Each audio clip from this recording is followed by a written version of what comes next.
Amici bellini, prepartita assoluto di PSV Napoli di Champions, e volevo perché non ho voluto farlo su una sconfitta, ma volevo dedicare un video alla mamma di un nostro fedele della community, Francesco, e alla mamma Anna Maria, che era una grandissima tifosa del Napoli, e niente, volevo dedicare un pensiero e un saluto. Non diamo mai per scontato quelli che sono i nostri affetti. Non riesco a dire altro. Ritorniamo sulla leggerezza, come avrebbe voluto anche lei, perché è una grandissima tifosa. Cominciamo. I rumori. Vediamo un attimo. Neres. Oh, è perché adesso ne parliamo, facciamo brevemente, giusto per capire. A questo io lascio Milinkovic-Savic perché ha deciso. Buongiorno, ci sei? Penso che ci sei.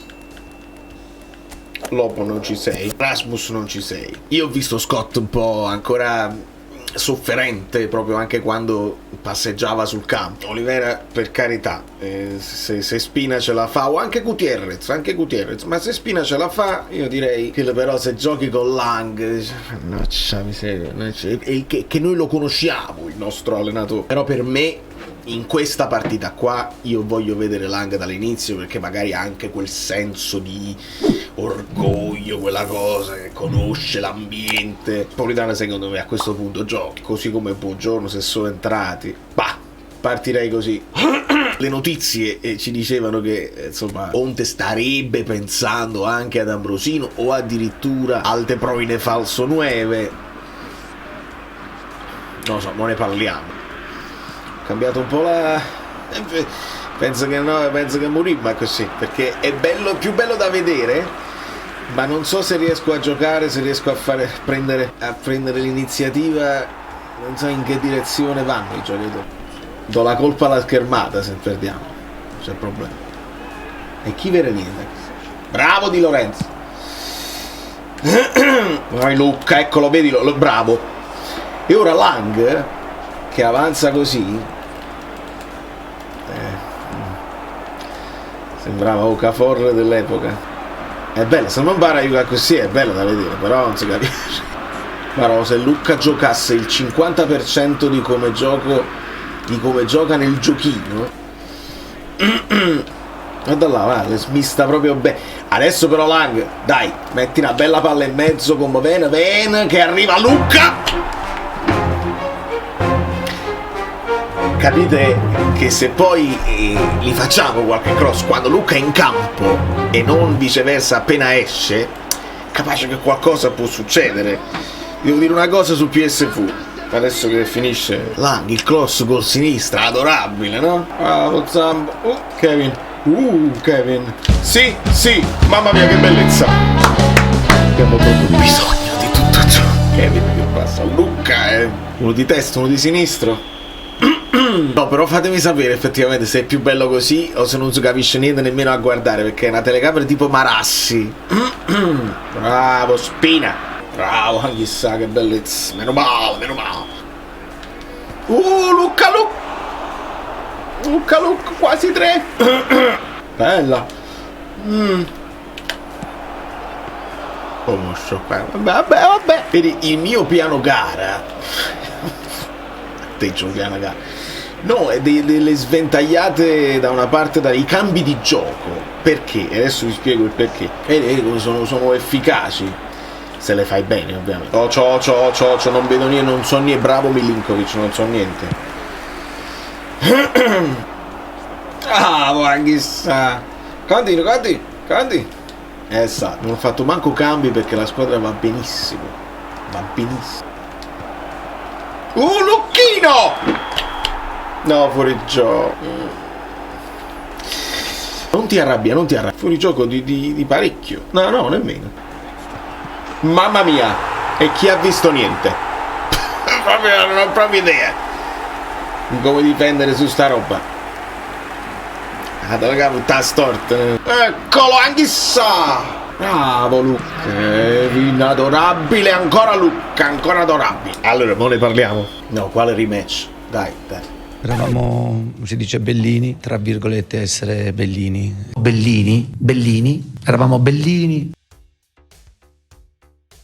Allora, volevo capire, perché chi ha usato PSV, non ho proprio idea in che posizione stanno nel loro campionato. E la prima cosa che, quando guardate questa classifica, cosa notate per prima cosa? Questa è la domanda che ho fatto agli amici su Telegram. Cosa notate? Aspetto.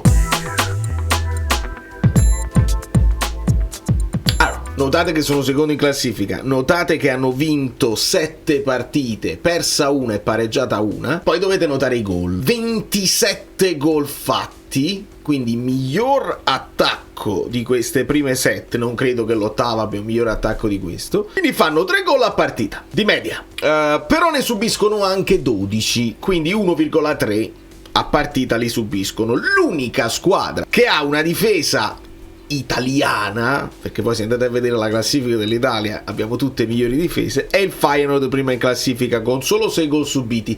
Tutte le altre 12, 12, 12, 12, 13, 17, 14. Ora non lo so se ha senso farlo questo discorso, ma vuol dire che in generale penso sia un campionato che non se ne frega tanto di difendere il risultato, di blindare la porta. Se devono fare gol fanno gol, e se si devono buttare in avanti li fanno, un gol in più, eccetera eccetera. Quindi credo che un Napoli che non abbia problemi, insomma, un Napoli in fase di normalità, un gol o due al PSV li può fare. Però il Napoli che sta subendo gol ad ogni partita può tranquillamente subire gol dal PSV. Quindi sulla carta è come se si stesse sviluppando nella mia mente una sorta di pareggio con gol. Poi può essere pure che il campionato olandese un Rafa Marin e un Nathan sarebbero sufficienti per blindare delle difese che non lo so onestamente quanto siano all'altezza della situazione. Magari sono farfallini in attacco, ma in difesa sono ballerini, e quindi basta e avanza. Non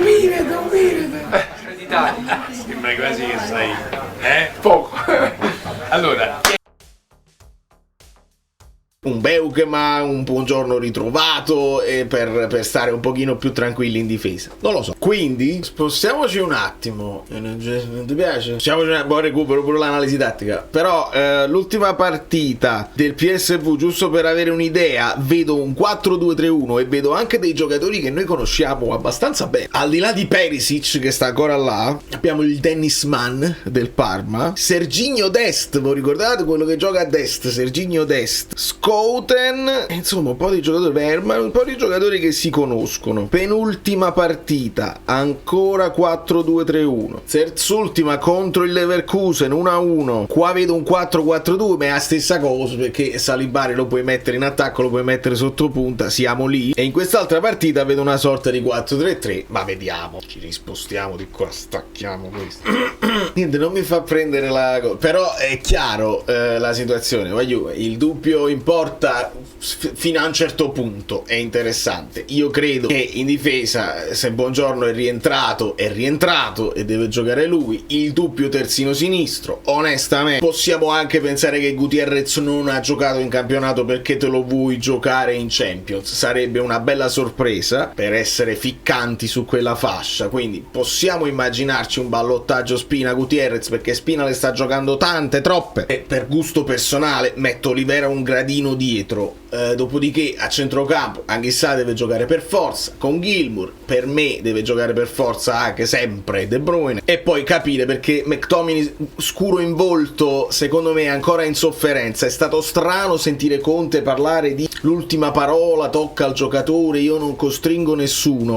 Conte è anche quello che ha detto che McTominay, lo disse l'anno scorso, che McTominay giocava anche zoppo per lui, quindi è come se Conte si fosse sentito un attimo deluso forse dal McTominay che ha dato forfait all'ultimo momento. Non lo so, da che mondo è mondo i giocatori vogliono sempre giocare e tendono anche a rischiare la propria incolumità, perché dice mister io ce la faccio, e poi sono i medici di solito che ti dicono perché ci danno un chip, ma un chip noi vogliamo un chop, un chip e un chap. Non rischiare, e i medici stanno dicendo a Conte non rischiare per alcune situazioni. Vedi probabilmente Højlund, dietro l'angolo c'è l'Inter, un attimo, quindi dobbiamo ragionare su questa cosa qua. Quindi punti che si aprono, onestamente io mi terrei McTominay in panchina per entrare eventualmente nel secondo tempo e me la giocherei 4-3-3 alla grande con De Bruyne, Gilmour e Anghissà, e in attacco mi giocherei Lang, Lucca e Politano, e mi sento un po' più tranquillo così. Insomma, giocati Lang dal primo minuto, non insieme a Neres, non c'è bisogno, abbiamo recuperato Politano, giochiamocela così e vediamo cosa succede. È la Champions, quindi divertiamoci, godiamoci i momenti di Champions. E a margine io ovviamente sto leggendo, non posso sapere, ma sto leggendo di trattamenti veramente vergognosi per quanto riguarda i tifosi che sono andati in trasferta, tifosi che sono stati bloccati, perquisiti, poi rispediti, riaperti, eccetera eccetera. Veramente una situazione incresciosa, e spero che sia tutto a posto e che non ci siano problemi in generale poi civili in città, perché non mi sembra proprio il caso. Conte ieri in conferenza insieme a Bergamo, insomma, ha ripetuto Bellini, quindi si è proprio fissato, però non ha importanza nel senso che veramente c'era poco di cui parlare, e a parte insomma Conte l'ho visto un po' scazzato, un po' stizzito, e secondo me la sconfitta Conte non la sopporta, non la digerisce, quindi è importante ritornare alla vittoria stasera e poi ne parliamo domani con analisi, con reaction. Quindi lasciate il like se vi pare, se vi va, e io vi abbraccio fortissimo da New York. Valerio Fluido è tutto, un bacio, ci vediamo dopo perché poi c'è pure la live.